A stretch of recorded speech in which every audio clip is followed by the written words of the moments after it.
Tonight, experts weigh in on next strategy for the military with the declaration of bandits as terrorists on the day the military says it has decimated 1,910 bandits across Nigeria. Coroner to begin inquest on Sylvester Oromani Jr., the late Dewan College student, as members of the Joy Youth Council protest release of suspects. We continue our year 2021 review, and tonight our focus is on the health sector and Nigeria's battle with COVID-19. United States President Joe Biden accuses his predecessor of instigating an attack on U.S. Capitol in Washington, D.C. Plus, international news from our London studio. On business news tonight, the Nigeria Customs Service says it generated 2.24 trillion naira as revenue in 2021. And on sports news tonight, the Nigeria Football Federation confirms Super Eagles forward Odion Ighalo will no longer join up with the squad because of issues with his Saudi Arabian club Al-Shabaab. And from Abuja, ahead of the 2023 governorship elections, political parties in Adamawa State battle for supremacy. Opposition political party vows to unseat the ruling PDP in the state.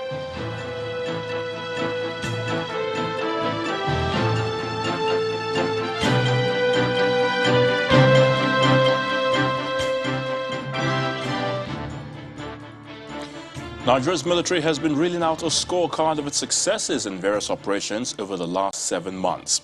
Its acting director, Defense Media Operations, Major General Bernard Onyeko, reeled out these statistics at an event in Abuja today. Against the backdrop of yesterday's declaration of bandit groups as terrorists, our correspondent, Emperor Simon, looks at how this declaration could affect the strategies for defeating the groups and whether or not it makes the task easier to accomplish.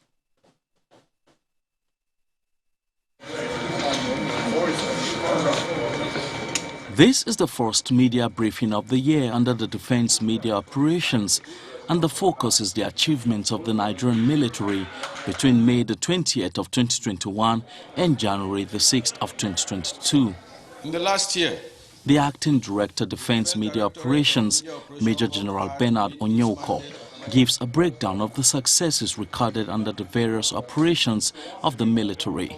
Armed Forces of Nigeria from 20th May 2021 to 6 January 2022 neutralized about 1,910 criminal elements, including terrorists, armed bandits, robbers, as well as kidnappers across the country. This is in addition to other terrorists and armed bandits killed during airstrikes within the period.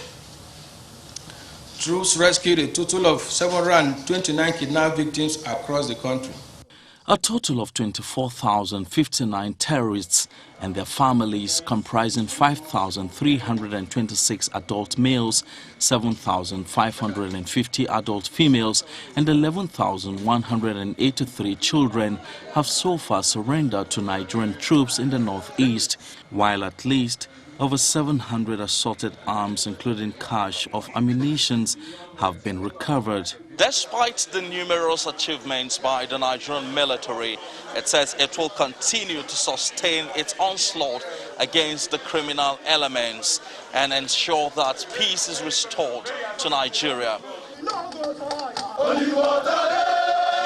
This success story comes a day after the federal government officially listed bandits as terrorists, an action some say will have relative effects on the strategies of the military in fighting the criminal elements. The Air Force, for instance, will now be more empowered to raid the known hideouts, because the issue has been that if you have collateral damage, but with proper intelligence, the exact locations of the bandits will be located.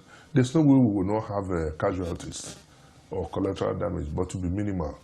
The list, entitled Terrorism Prevention Proscription Order Notice 2021, is contained in Volume 108 of the Federal Republic of Nigeria Official Gazette, and it terms activities of Yan Bindiga Group, Yan Tada Group, and other similar groups as terrorism and illegal in any part of Nigeria, especially in the northwest and north-central regions. These bandits, this is believed to have further expanded the legal framework for prosecuting the bandits. I believe that the government has done the right thing. Even though coming too late, it is better late than never. In terms of those who have been captured alive, they cannot be captured alive and then killed again on the spot, extrajudicially, particularly when they have been taken into detention. I will not agree. That is not allowed. In such a case, you subject them to trial, public, open trial. For now, Nigerians await to see what the security situation in the country will be in the year 2022 and how the listing of bandits as terrorists will make a difference. Emperor Simon, Channels Television News. Being tagged terrorists does not seem to have yet affected the activities of the bandit groups, as they have launched attacks on 6 communities in Zamfara State, killing an unspecified number of people, including women and children, with many others displaced. The communities are located in Anka and Bukuyum local government areas of Zamfara. Our Zamfara State Commissioner for Information, Ibrahim Dozara, confirmed the attacks to Channels Television, explaining that the authorities are still expecting more information on the incidents. An indigent of the community told Channels Television that most residents of the communities have fled the areas to Anka town for safety. According to him, the bandits, numbering about 300 and armed with weapons, rode on motorcycles to launch the simultaneous attacks on the communities, adding that 10 local vigilantes, known as Yan Sakai, were killed while defending the communities in a gun battle with the bandits. Yet again, another agency has been unveiling its scorecard, not against bandits, mind you, but against another sort of criminal activity. Well, the Economic and Financial Crimes Commission, the EFCC, is the agency that says in the course of 2021, it secured 2,220 convictions across all its commands, the highest number since its inception. Now, a statement by the Commission explains that the Lagos command of the agency recorded the most convictions, totaling 481, closely followed by the Ibadan command with 324, while the Port Harcourt Zonal Command had 230 convictions. Before 2021, the highest record of convictions by the Commission was in 2019, with 1,280. Last year's record is a 127.5% improvement over 2019 and also represents a 98.49% success rate in prosecution, as the EFCC lost only 34 cases during this period. Well, the EFCC chairman, Abdulrasheed Bawa, vowed that the Commission will continue to motivate all categories of staff for greater efficiency through capacity development.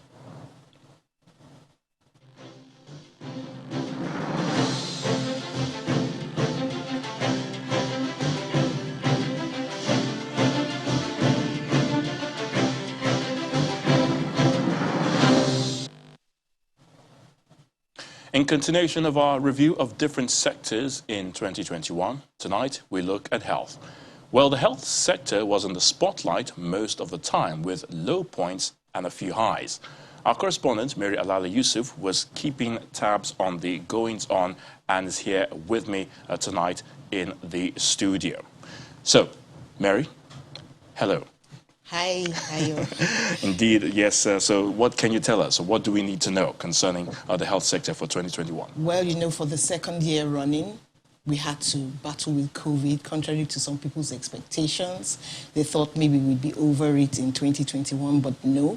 Throughout the year, we had COVID-19, and it was taking some of the attention away from cholera, which, by the way, was the worst, one of the worst bouts that we've had this year, and then Lassa fever as well.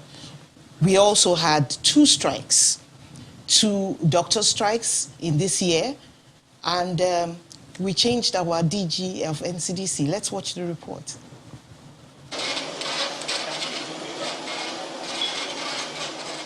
Nigeria came into 2021 on the second wave of COVID-19, And by July, the more virulent and more transmissible Delta variant, famed for deadlier cases, was in the country.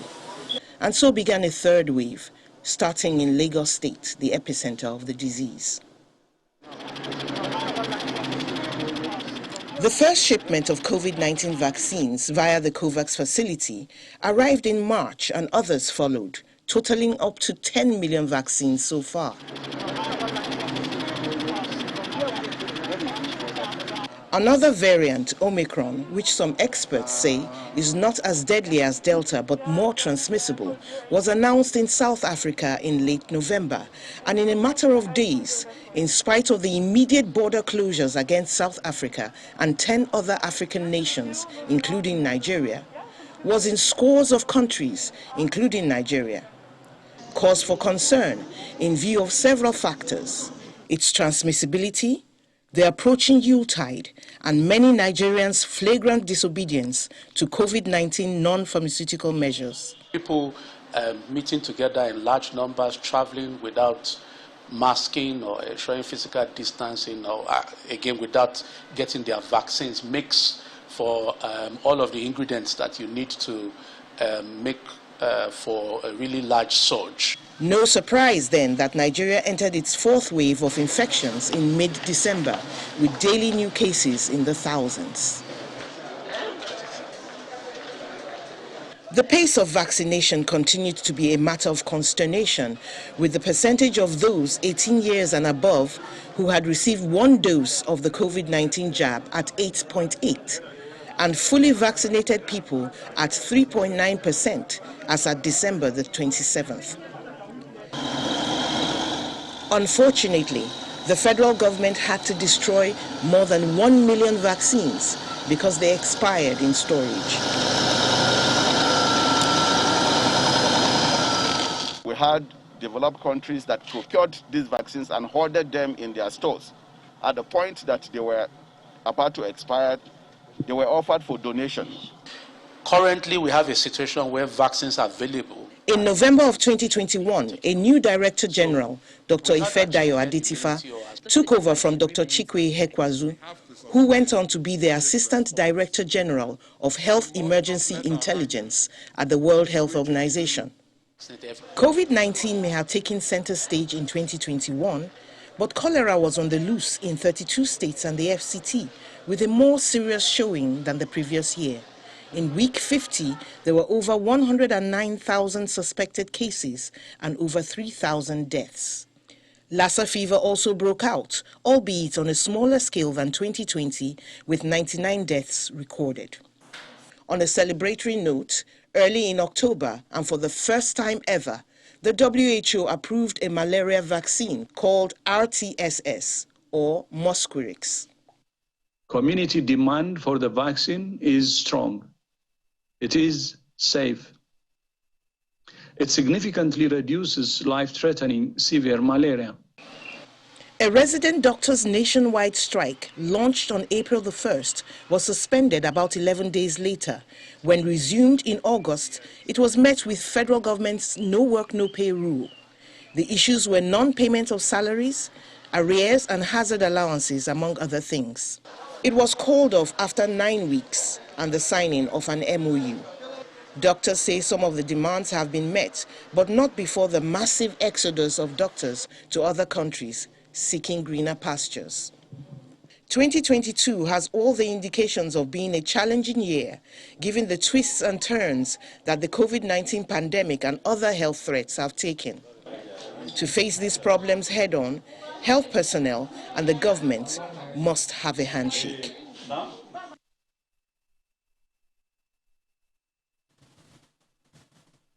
Well, this handshake must mean that there's peace between the federal government and doctors, peace between the federal government and health workers, and peace between the health workers and doctors, so that there will be a settled house. An unsettled house at best has hindered progress. Ayo.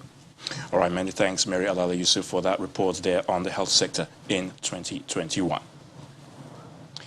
In part 2 after the break, we'll be discussing the health sector, of course, in the year 2021. And our guest is President of the Nigerian Medical Association, NMA, Professor Innocent Uja. Do stay with us.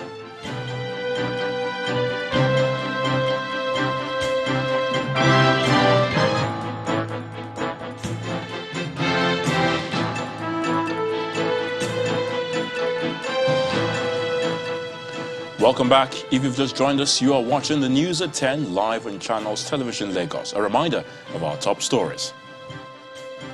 Experts weighing on next strategy for the military with the declaration of bandits as terrorists. On the day, the military says it has decimated 1,910 bandits across Nigeria.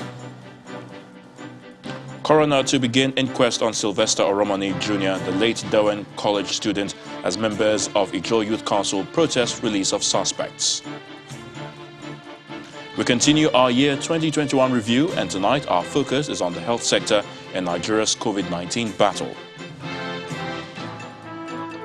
And United States President Joe Biden accuses his predecessor of instigating attack on U.S. Capitol Hill in Washington, D.C.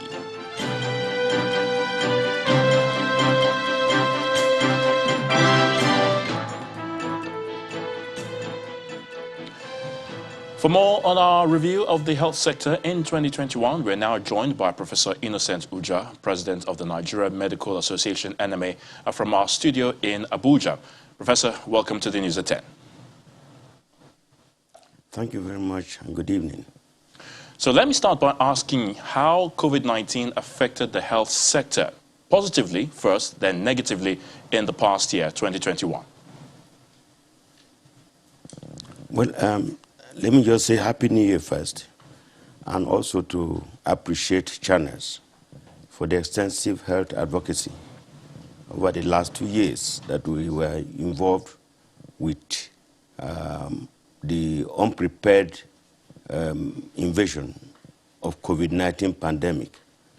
There's no doubt that COVID-19 pandemic has dislocated all sectors of the economy, including health sector. It started with what looked like the health sector, but then extended to all facets of life. As a matter of fact, we were unprepared for, but we quickly rallied around, even though imperfectly, to contain the disease as part of our national response. And I must say that we had a high-level advocacy from Mr. President, but the coordination is not as effective as would have been. However, we want to thank God because God was on our side. Otherwise, we would have lost a large number of people. We started with haphazard approach to the pandemic, to response. We didn't have PPE. We had all sorts of obstacles. But we thank God that eventually we were able to manage. And I must, at this stage, thank Nigerian doctors and other health workers, because while everybody was running away, we were asked to stay back. And this is the circumstance, this is the first time I found where every place is locked down, but the Nigerian doctor the hospitals start to stay open. Of course, justifiably, because the disease was such that we had to contain. We lost a number of our colleagues. May their souls rest in peace, not just doctors, but other health workers. But that is the risk that we face, unfortunately. Unfortunately, to the response to the risks, as far as issues of hazard allowance was not forthcoming, despite the fact that we were prepared and ready to face, it's like a war, to fight a war. And I must say that just like the 2014 response to Ebola, we were also very well prepared for this. And eventually, I think we're catching up with this, despite the fact that we did not know the biology of COVID-19. We didn't. We didn't know the epidemiological characterization of COVID-19. But we still trudged on. And we are lucky, I think we are lucky, because what happened to developed countries of the world, if they had visited developing countries like Nigeria, would have been finished. All right, Professor. We never knew that America did not have all that they thought they had, and then Europe. And we now find that we are on the same platform. All right, Professor, quickly. The COVID-19 is concerned. So we want to thank God for helping us in Nigeria as Nigerians and Africans. All right, Professor, that is not to say very that quickly. we are perfectly prepared for it. And the response is not, it's just over maybe 60%. All right, we so need to be prepared. National response will allow for preparedness, response, and also review. We also have to have evidence with statistics of research. What I didn't quite like is a situation where we are told the number of cases that are tested positive. We were not told the number of cases that were tested. That is the denominator, and that would have helped us to plot a graph or plot graphs to look at the trends and see how appropriately otherwise we are Professor, very quickly. Responding All right, to very the quickly. COVID-19. But by and large, it's still on, and we cannot sit back. We have to face it squarely. I apologize to cut you in. I apologize to cut you in. Professor, I sincerely apologize to cut you in there, but I know you've spoken extensively on the assessment of the health sector's response to COVID-19. But what do you think the government should be doing now, I mean, to record sustainable improvement going forward for the year 2022? Well, there's no doubt that COVID-19 has exposed our nakedness, the level of unpreparedness in the health sector. And it means that we need to sit down and review what has happened and look at ways of improving the system. We know that there are some areas of improvement. For instance, when COVID-19 came, we had only 3 PCR machines in this country. But today, I think we have over 100. And we also are happy to know that the federal government released 950 million naira to each of the federal health institutions, federal medical center, specialist hospitals, and also teaching hospitals to improve the system, i.e. buying equipment, providing isolation wards, ICU, and the rest. And I think that is an appropriate response. But we still have a lot to go. We need to train many of our workforce. And in training them, we also need to create some special incentive, if I can call it special. If you recall, we've been discussing the issue of hazard allowance for close to 6-7 months. And in the end, we found that we've just been giving some paltry sum as hazard allowance. That means that the negotiators of government probably have not done the best they needed to do, because one of the things that had happened, even in the face of COVID, Nigerian doctors are leaving this country. And we must not take it lightly at all. All right, Professor, in the we'll have to end it there. In the near future. And we should not play with that at all. It had happened before. It happened in 1978. It happened in 1992. And it's happening again. All right, thank you so much, Professor. It was only the senior people we have to leave it there, Professor. Leaving. But at this time, both the senior, the junior, everybody is going. Professor, we'll have to leave it there. We do appreciate your thoughts. Every doctor is leaving Nigeria. It means that the work environment... Professor, we have to leave it there. We have to leave it there at this moment in time. We're running out of time, Professor. Facilities are not there. Thank you so much, Professor Innocent Ucha, President of the Nigerian Medical Association, for your thoughts there on the news at 10.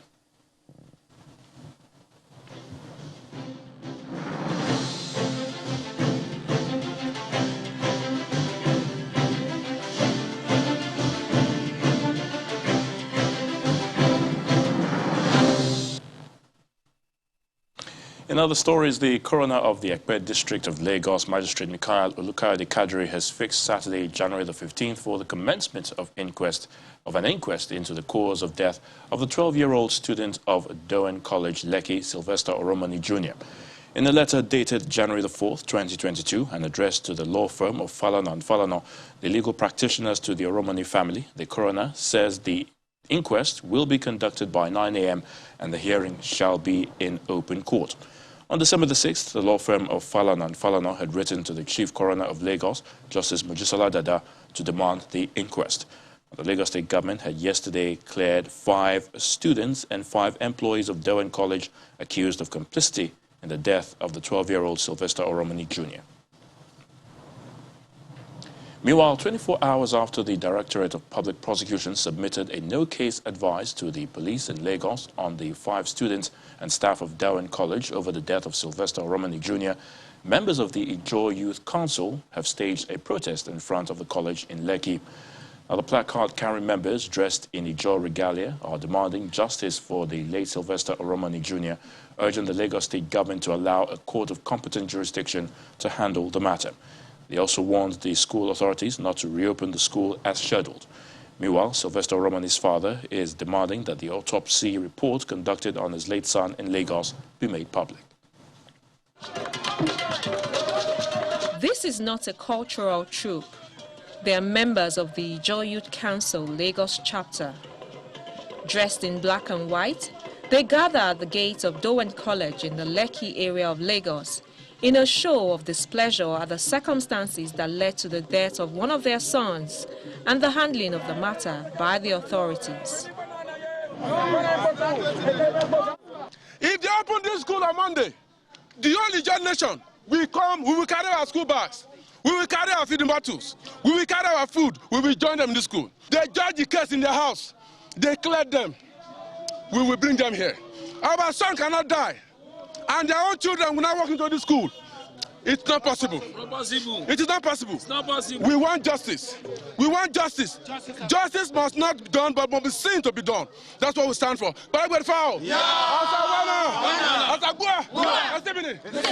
Elsewhere in Lagos, the father of late Sylvester Romani has met with his lawyers and is asking the police to make public the result of the autopsy conducted in Lagos. He also wants more efforts to be made in getting the toxicologist report before any pronouncement can be made on the complicity of the suspects and the school. The one from Warri is in public domain. They should make the other one public too now, so Nigerians will compare.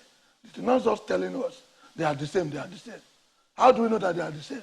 How many doctors studied it? Nigerian International, how many? We have not seen it. So if they say they are the same, they should bring it out. Let Nigerians see it, circulate it. The one from Warri is in public domain. Everybody's seeing it. That one is not conducted by it's not the family. We don't have a pathologist.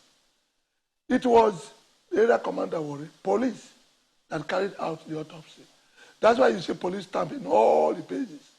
The substance, he said, he collected from my son, a liquid, a black liquid. According to him, he removed it, that he used syringe to draw it.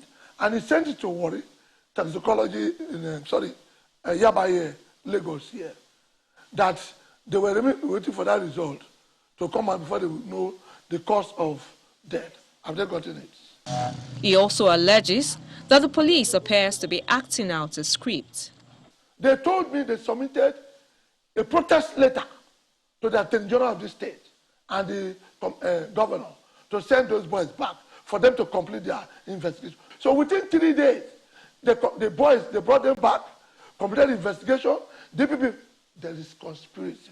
For answers to all of these issues and more, attention will now shift to the coroner's inquest to be conducted by Magistrate Michael Kadiri.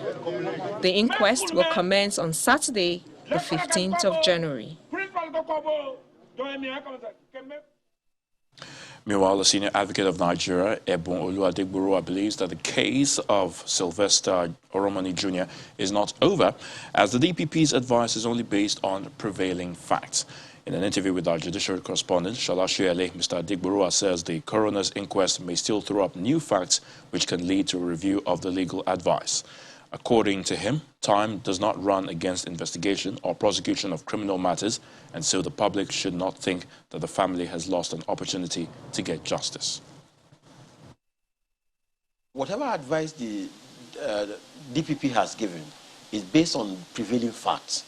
So since it's a criminal matter involving death, I mean, there's no time limit for investigation or prosecution. So I believe that in the course of time, the family will be engaging and be taking steps towards unraveling further facts, as the case may be. There is a coroner's inquest that is ongoing, and if that is kick-started and the new facts come on board, there will be need for a review of the opinion of the DPP. So there's no finality in the matter yet. we can't say that it has ended. I don't think people should lose hope. I think that we should allow the coroner to then commence its own investigation and then marry it with what exists. And if there's need for review, the advice of the PPP can always be reviewed. So it's never final at all. The president has pledged to assist Mali in every way possible within the ambit of the Economic Community of West African States, ECOWAS, to resolve its political challenges. President Muhammadu Buhari made the promise today when he received a special envoy from Mali's Minister of Territorial Administration and Decentralization, Colonel Abdoulaye Maiga, at the State House. According to a statement issued by the Special Advisor to the President on Media and Publicity, Mr. Femi Adesina, President Buhari acknowledged that every country has its issues, and even Nigeria had fought her own civil war, and that it is impossible to know the totality of the internal politics within Mali. The President also met with the head of the ECOWAS mediation team and former President of Nigeria, Dr. Goodluck Jonathan, at the State House. According to the statement, a special meeting of ECOWAS leaders to further deliberate on the political situation in Mali has been scheduled to hold in Ghana on Sunday, January the 9th.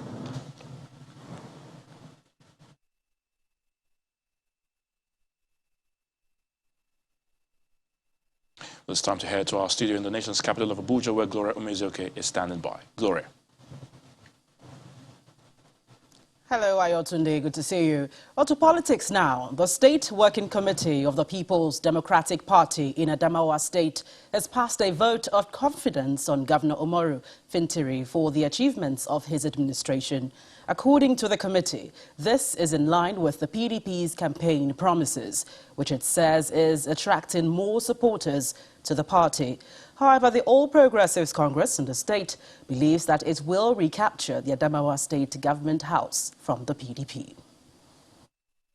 The political atmosphere in Adamawa State is heating up ahead of the 2023 general elections as politicians return to the drawing board, strategizing on how to better their chances.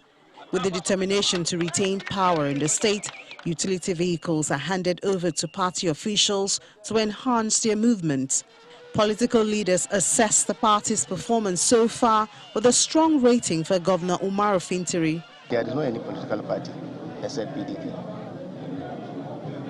The good work of Governor Ahmadu Fintiri that he has been doing from 2019, if you can see Adamawa, if you left Adamawa 1 year, if you come, you will recognize Adamawa. So no more any political party except PDP. Is here to promote the good ways of Governor Ahmadu Fintiri to make the party grow. Is commendable. The opposition APC remains unmoved by these achievements as the party says it's working towards reclaiming power from the PDP. At a meeting in Yola, the state capital, APC stakeholders from the Adamawa Central Zone inaugurate a committee known as Adamawa Central Zone Advocacy Initiative with a mandate to produce the next governor in the state. A former EFCC chairman and presidential aspirant insists that it is only fair to allow the Central Zone take the next shot at the office of the governor. In democracy, it's about all-inclusive, being fair and just to all. Northern zone produces governors, Southern zone produces 2 governors. Central, with a population of 49.6%, have never had chance to produce the chief executive. And I think it's time to give them chance to see what they can do. Hopefully, you will see a difference in the way we manage our security, our challenges, our economy, our schools and hospitals. Although the PDP may likely feel the incumbent governor Umaru Fintiri, many are already expressing their intention to slug it out for the APC ticket in Adamawa State, as they believe that the race to the government house will be between the ruling People's Democratic Party and the All Progressives Congress. As expected, reactions have begun trailing the president's interview with channels television from various quarters. One of them is coming from the main opposition party, the People's Democratic Party, the PDP. The party's national chairman, Senator Iyorchia Ayu, has faulted President Muhammadu Buhari for outrightly rejecting state police, saying that it is a sign that the president is not bothered with the continued killings in the country. Senator Ayu, who gave his views in a statement, says the president failed to give the people any ray of hope. In his words, as has been said by many before now, to expect anything new from our president would be a misplaced and unfortunate expectation. From the economy to insecurity, killing of innocent farmers by terrorists, which some erroneously term farmer-herder clashes, and other sundry issues, President Buhari honored his calling as a president who has nothing new to offer, unquote. According to Senator Ayu, state-controlled security system will fill the holes which the federal police cannot adequately provide, the absence of which, he says, has aided insecurity in the country. Away from politics, the Minister of Humanitarian Affairs and Disaster Management is calling for a review of the recruitment and training process for the Nigeria police in order to allow for the employment of people with disabilities into the force. The minister made the call at the launch of a special desk for persons with disabilities by the Inspector General of Police in Abuja. According to her, the recruitment of persons with disabilities into the force is in line with the country's Discrimination Prohibition Act. This journey towards equal treatment of the persons with disability. Thank you very much. The Inspector General of Police, along with the Executive Secretary of the National Commission for Persons with Disabilities, launched a special desk for persons with disabilities at the force headquarters in Abuja. The special desk, which the police says will be replicated in all police commands in the country, will serve as an advocacy desk for the enforcement of the 2018 Discrimination Prohibition Act. The Nigeria Police Force Special Desk for Persons with Disability, therefore, is an advocacy desk to give effect to this noble cause to enable the force avail persons with disability unfettered access to police services, promote the dignity of their persons, discourages stigmatization and stereotyping, and give full effect to the Discrimination Against Persons with Disability Prohibition Act 2018. The Permanent Secretary of the Ministry of Humanitarian Affairs, who represented the minister, calls for a review of the police recruitment process to allow for the recruitment of persons with disabilities into the police force. May I use this opportunity to call for the review of the training curriculum of the National Institute of Police Studies to include disability and inclusive development. May I, in this regard, respectfully bring to the attention of the IGP the need to include persons with disabilities in future police recruitment exercises. The launch of this special desk seems to be a relief for persons with disabilities who say they suffer various degrees of discrimination. It is one of the happiest days for the disability community in Nigeria. Why we are saying this is because you can only imagine the situation of the disability community in Nigeria today in the rural areas. According to the National Commission for Persons with Disabilities, there's an estimated 35 million people living with various forms of disabilities in Nigeria, and this special desk intends to cater to them all. And to crime matters, one person has been reported killed with 7 others abducted by persons said to be armed robbers on the Jamtari-Gayam Expressway in Gashaka local government area of Taraba State. Police spokesperson in the state, Mr. Abdullahi Usman, explained that the robbers first laid siege and robbed travelers at about 10:30 a.m. today, before returning at 1:30 p.m. to rob and kidnap their victims. According to him, the slain victim was said to be a native of the area with knowledge of the armed robbers and tried to run away before he was gunned down. He adds that an investigation into the attacks have been launched and the perpetrators as well as accomplices will be brought to book soon. The Jantari-Gayam Expressway has been a hotspot for kidnapping, with the former chief press secretary to the state governor falling a victim 2 years ago. But that's it from the nation's capital. It's back to you, Ayo, in Lagos. Many thanks, Gloria. Residents of Okubaba in the Butemeta area of Lagos State who lost their homes and source of livelihood are calling on governments to help them bounce back. They lost their shanty homes and plank shops due to what some eyewitnesses described as negligence on the part of another resident using a cooking gas. But some others allude the cause of the fire to power surge. Before its present status, this is what the Kano and Coat streets at Okubaba in the Butemeta area of Lagos looks like. But what is left now is ashes, smoke, some remnant of what looks like the engine once used at sawmills, and some materials good enough for the scavenging business. There are many sides to the cause of the fire, which reportedly engulfed over 500 shops, an unspecified number of residential shanties. Although men of the Lagos State Emergency Management Agency are on ground to contain the spread, but not until many residents have been rendered homeless. Even their shrines are not spared. The people affected are many.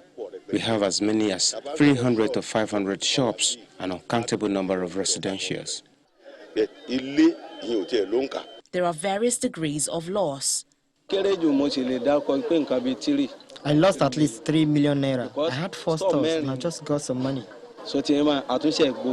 For this man, his credentials are among the valuables lost to the fire, which reportedly started at about 11 a.m. In this country, Nigeria, especially Lagos, is very high. We can't even afford to get a room. So that is why we just came here to manage ourselves. So if the government is going to help us, they should please help us with an housing solution. We have our works, but we need somewhere to at least after work to rest our head. Perhaps the greatest loss are the shelter for these people who say their most available alternative is sleeping under the open sky, at least for this night.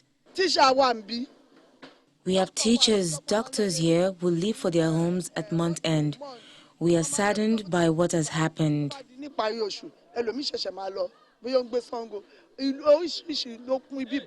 Their plea is for help wherever it will come from, particularly in the interest of their children. While they wait for the help, the blaze continues, so also the smoke. Governor Dakwa Abiodun of Ogun State is seeking synergy with the private sector towards developing critical infrastructure in Ogun State. Well, the governor expressed his desire in Abeokuta, the state capital, while hosting the management team of a commercial bank who were on a courtesy visit to his office.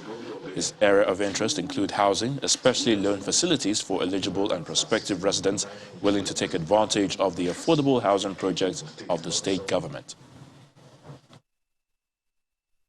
Our vision clearly is what we are using the Ishaya pillars to implement. Our vision is taking into account, our state as being the gateway state to the rest of the country, the expansion for Lagos, and the fact that we are the industrial capital of this country. So we decided that our vision will be that which we must aim to be an administration that provides good governance, 1, creates an enabling environment for public-private sector partnership, 2, and a combination of that can only lead to enhanced economic benefit for our people. If there's economic benefit, there'll be individual prosperity. So the cabinet by saying that we are determined to provide a focused and qualitative governance while creating an enabling environment for public-private sector partnership, which we believe is fundamental to the economic growth of the state and individual prosperity of our people. Well, the Nigeria Customs Service seemed to have ramped up its revenue generation drive for 2021. Teniola Shoboali joins us to tell us more about that story and others in business news.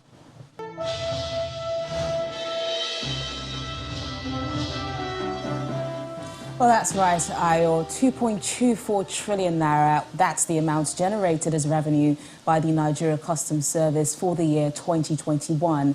In a statement, the NCS says the amount exceeded the 1.678 trillion naira target set for 2021 and represents an increase of 43.45% from the revenue generated in 2020.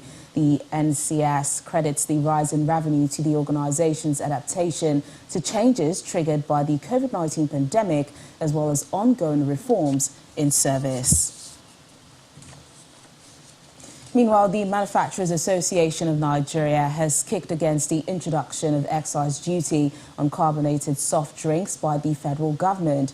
At a forum in Lagos, the Director General of MAN, Segun Ajaikuda, says the introduction of excise duty on non-alcoholic beverages will cause a 0.43% contraction in output and about 40% drop on total industry revenues in the next 5 years. He explained that food and beverages subsector contributed the highest quota of the total manufacturing sector contribution to the nation's gross domestic product at 38%.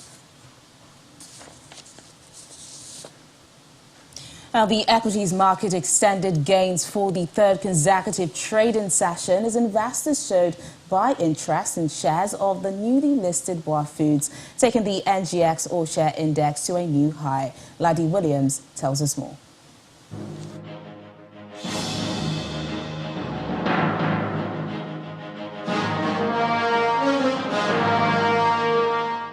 Hello and welcome to the Stock Market Report. Well, the Nigeria stock market furthered its gains today by 0.30%, even though we saw sell-offs in major global markets as investors continue to position in counters amid cheap valuations. Ahead of a full-year dividend payout, the rally on Wednesday was driven mostly by investors who bought shares of Airtel Africa, Boa Foods PLC, Oando and Adova. And today we still see activity with Airtel still maintaining the uptrend and Boa Foods again on the top gainers list with Academy Press and Maya, while Suno Assurances led the top losers counter down about 9.76%. Sectoral performance was quite mixed, with the insurance index down over 1%, with Mansard losing over 1% of its share price. The banking index was in the green, up 0.44%, with FBN Holdings up over 1%. Was able to counter losses with GT Holdings, about 0.19%. Well, all right, so it's 3 days in the green with investors still cherry picking. Maybe, just maybe, we might have a full green week. And that's a stock market report. I'm Laddie Williams. It's back to you.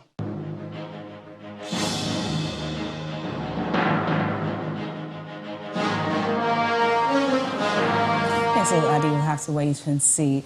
Well, let's see how other major global markets fared today.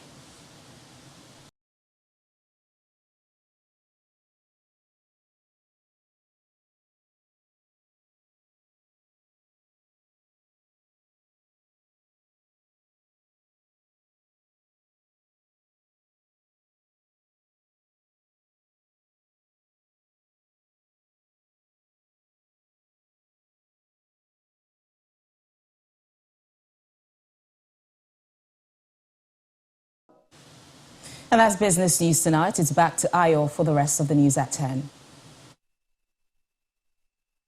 Banking, so easy, so simple. Dial *894# now to experience it. You first, First Bank.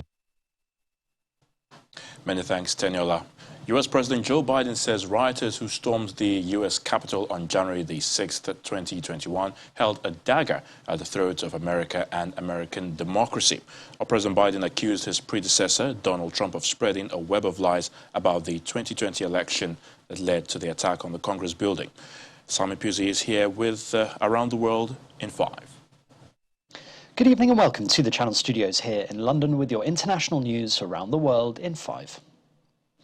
Security forces in Kazakhstan say they have killed dozens of anti-government rioters in an operation to restore order in the main city Almaty.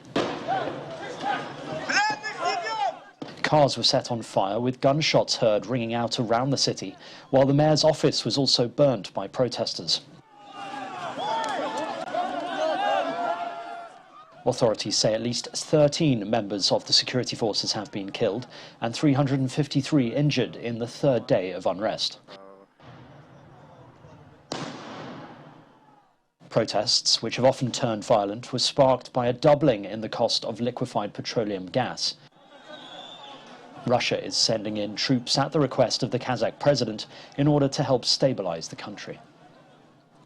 The United States is marking 1 year since the deadly riot in Washington, where hundreds of people stormed the Capitol building. I think we just have to face the facts. What happened? Speaking at Congress on the anniversary, President Joe Biden blames Donald Trump, saying his predecessor holds singular responsibility for the chaos and carnage. On the 6th of January 2021, Trump supporters stormed the building as Congress was meeting to certify Mr. Biden's presidential election victory. 140 police officers were assaulted, with 5 police dying in connection with the riot. Investigators have so far arrested 725 suspects in connection with the attack.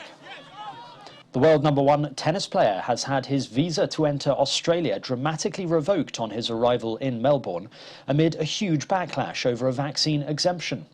Novak Djokovic was held in the airport for several hours before border officials announced he had not met entry rules. He was then taken to a government detention hotel. The court will decide on his deportation on Monday. It's thought he failed to provide sufficient proof to receive a medical exemption to enter Australia. Ultimately, this is the responsibility of the traveller.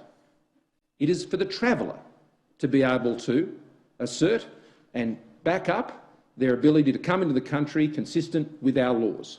And if they don't comply with the rules, then the Australian Border Force will do their job, and they have done their job. This is nothing about any one individual. It is simply a matter of following the rules. North Korea says it successfully tested a hypersonic missile yesterday, its first major weapons test this year. The state media news website KCNA said it precisely hit a set target 700 kilometers away. It is the second reported test of a hypersonic missile, which can avoid detection for longer than ballistic missiles. The test comes as its leader Kim Jong-un had earlier vowed to bolster Pyongyang's defences. France is hoping to encourage the use of birth control methods among young women by making them free for under 25-year-olds amid concerns over the country's abortion rate. Young French women now have free access to the pill, intrauterine devices, diaphragms and morning-after pills. The French government said 3 million young women stand to benefit from the new measure, estimated to cost €21 million, and was introduced in response to a fall in the use of contraceptives. Australia and Japan have signed a defence and security treaty at a virtual summit in the latest move to strengthen ties amid China's increasing power in the region. Both parties met remotely to sign what's titled the Reciprocal Access Agreement. The strengthened security ties expand on efforts by the United States, Japan, India and Australia, dubbed the Quad, to work on shared concerns about China, including its pressure on Taiwan, trade disputes and freedom of navigation in the region. China responded by saying that bilateral treaties should promote regional trust, peace and stability. And finally, members of Turkey's Orthodox community have dived into icy waters of Istanbul's Golden Horn to celebrate the Epiphany, which marks the birth and baptism of Jesus Christ. The spiritual leader of the world's Orthodox Christians, who recently recovered from COVID-19, threw a wooden cross into the Bosphorus to set off the traditional race. 10 swimmers competed to retrieve the crucifix this year, after only 2 men were allowed last year due to restrictions. Galip Yavuz won the race to retrieve the wooden crucifix, which is supposed to bring the winner good luck over the coming year. And that's your international news around the world in 5. Now back to the Channel Studios in Lagos.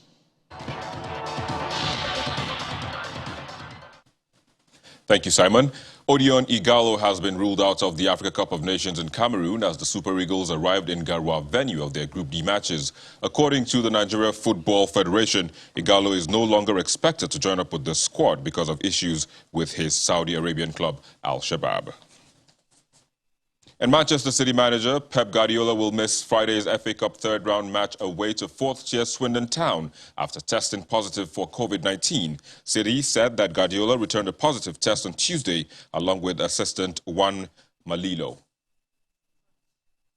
In boxing, Britain's Anthony Joshua is looking forward to his next bout against Alexander Usyk and is confident of redeeming himself after being beaten by the Ukrainian in an unanimous points decision loss last September. The former two-time unified world heavyweight champion also conceded that the second loss of his career hurt the most and that he was simply beaten by the better fighter on the night. That's a wrap on Sports News. I'm Victor Matthias. It's back to Ayotunde.